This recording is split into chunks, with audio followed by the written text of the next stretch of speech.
Assalamualaikum dan salam sejahtera. Kembali lagi bersama saya Nur Batrisya Reza dan saya Ainul Husna. Kami dari channel Putra SMK Bandar Baru.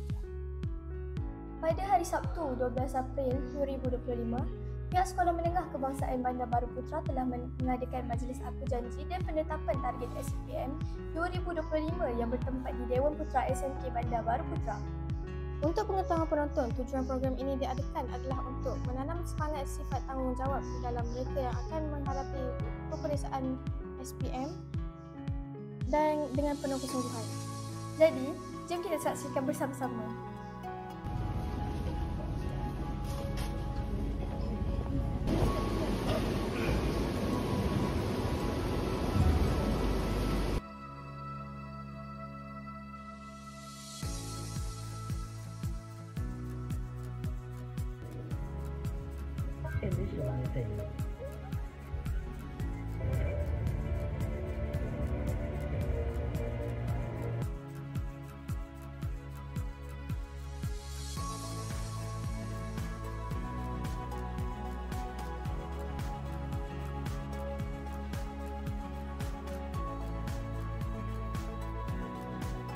Majlis kita pada hari ini, marilah kita bersama-sama menadah tangan mengaminkan bacaan doa yang akan dipimpin oleh saudara Muhammad bin Waiz bin Maduri Tuhan.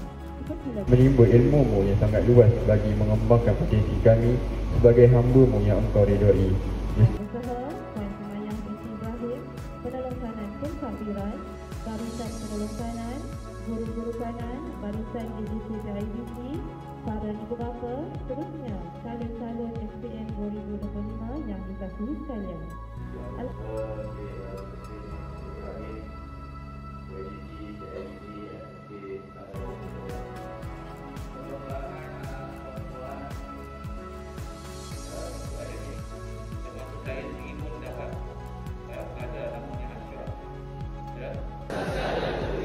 Dan prestasi akademik yang cemerlang terhadap pelajaran.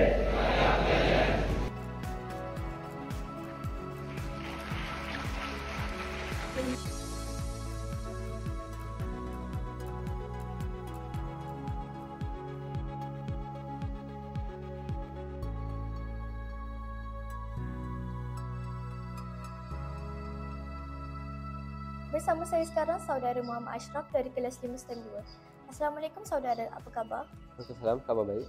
Boleh saya tanya satu soalan? Boleh.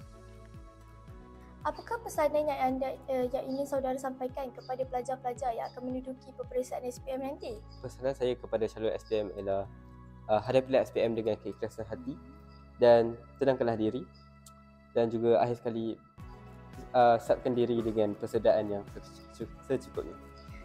Terima kasih saudara atas perkongsian saudara tadi.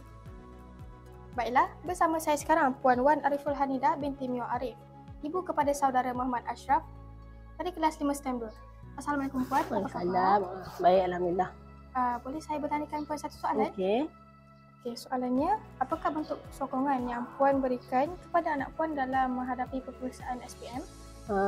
Macam biasalah, kita bagi semangat, bagi pesanan, ingatkan dia solat, mengaji, jaga dia makanan, pantau dia belajar. Tu je lah yang mampu setakat ni. Tengok dia ni kesihatan, tu je lah yang mampu. Itu saja soalan saya. Terima kasih, sama.